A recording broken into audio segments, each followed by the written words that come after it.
what are you doing back there? Oh, great. More trauma for me. For those of you who actually don't know, I used to be a vet tech. The reason why I dropped out was family issues and because I'm traumatized. Mostly I have PTSD from losing an animal and the reoccurring issues that were happening at that place. So excuse me as I look to my cat, who either is going to be looking at the wall for demons or is just going to ignore me and just continue to clean herself. We begin at a photo shoot. Go to horny jail. Meet Zach, our hot firefighter, and Marley, our overworked vet student. And man, they say pussycat a lot and talk about alcohol. 2014 was sure different. What happened to my Hallmark movie? Oh wait, they have wine sometimes. I digress. Zach comes home from work and helps a cat who is trying to get away from a dog. After saving it, the cat distribution system strikes again, and the cat sneaks inside Zach's house. The cat, clearly being owned, is named Ambrose. And we cut to Marley, who has a cat of her own, Queenie. By the way, remember their names. Just do it. They're cute as hell. Zach is on the prowl for the owners, but sadly his owner was an elderly lady who passed. So A, he was an outdoor cat, or B, he was an indoor cat and the relatives, even though they say there are none, just opened the door and he wandered. Then who the hell answered the phone if she had no one? Oh, she probably had no relationship with her children. Oh, okay.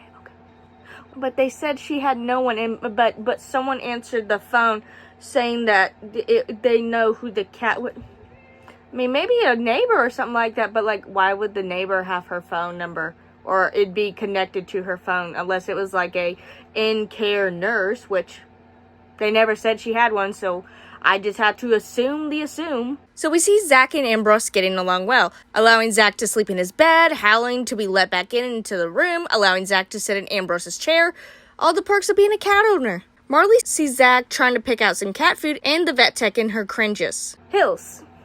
They got everything you need, and it's about $50 a small bag. From your local vet tech here. And give them some wet food sometimes, but not all the time.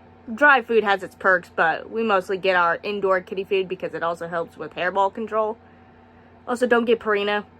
They're known to kill their customers. A little thing about Zach, he's not one for marriage, but the guys at the station think if he finds the one, he definitely will be thinking about marriage. Why do we care if he's gonna marry or not? No, really, the hot firefighter is single and wants to be. Oh, the horror. Marley goes to dinner with her sister and her husband, and they try to set her up with one of his friends because apparently focusing on school and becoming a doctor is not as important as having a guy in your life. She lies for some odd reason and says Zach is her lover. Why are you gay? Zach and Marley sneak off and end up bumping into one another. Zach's with his girlfriend, just FYI, and Marley has to keep the lie that she needs to find someone for her sister's party, and it's in 2 weeks. And can you believe who's actually going to become available soon? Notice how I'm trying to, what's the word I'm looking for, Smokey, dig into some plot here? It's the bare minimum, but the talking of getting married and dating just keeps getting shoved into my head. Almost reminds me of how society is now. As a happily single person, I will stay single. And I'm going to die that way. Zach ends up keeping the cat, but sadly Marley is fired because his now ex-girlfriend is the daughter of her boss. So at least her friend gives Zach the leeway to dumping her. Skipping because we don't have time to meander. He keeps Ambrose and the station helps adopt him as a cat firefighter.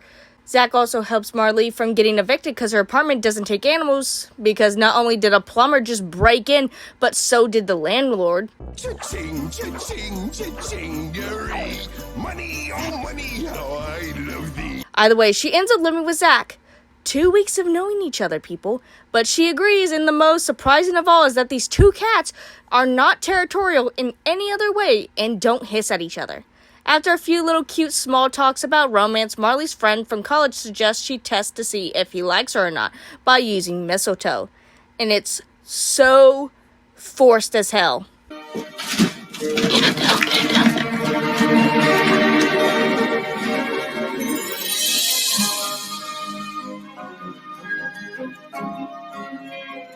Our single bachelor freaks out and becomes distant as the sister's party comes around. And guess who lied, saying they wouldn't be able to make it, and she sees him kissing another woman's cheek.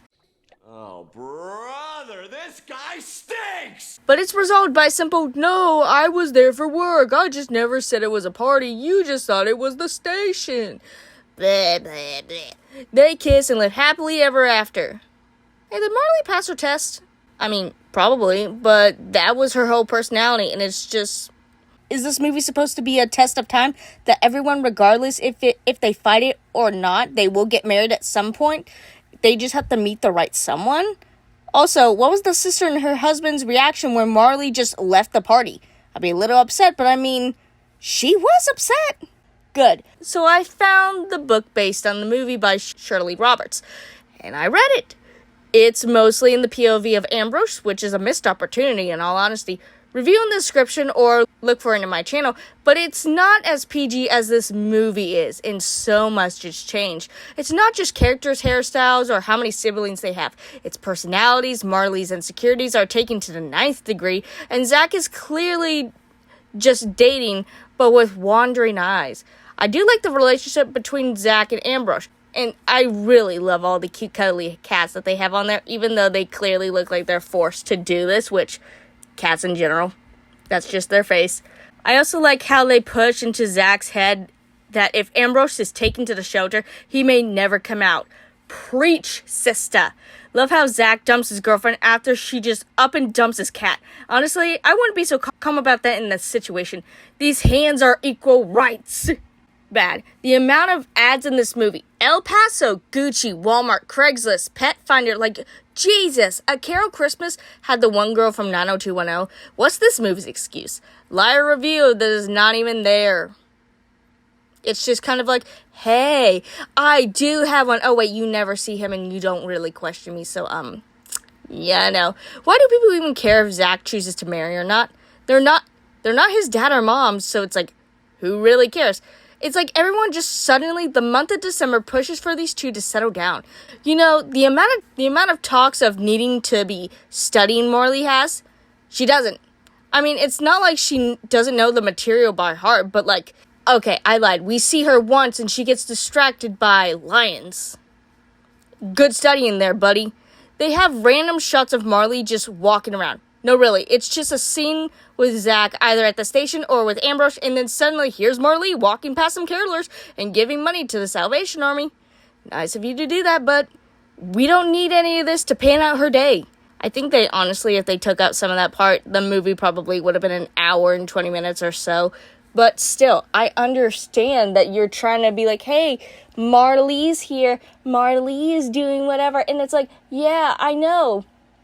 I truly do know. You know what another thing you could have painted out was that was not in the movie but is in the book? When she goes on that dating site, or her friend makes up this dating site, it's never really discussed, but in the in the book, she very clearly has to go through and pick out. Even then, they have her at one point trying to go to this place with her friend who disappears after that scene, probably because she was left alone. Even though she was trying to find a bachelor herself, but whatever. I'm kind of surprised Zach's ex never showed up to be like, I forgive you, honey. We just had our first little argument. Silly us. We'll get over this fight and Ambrose will disappear.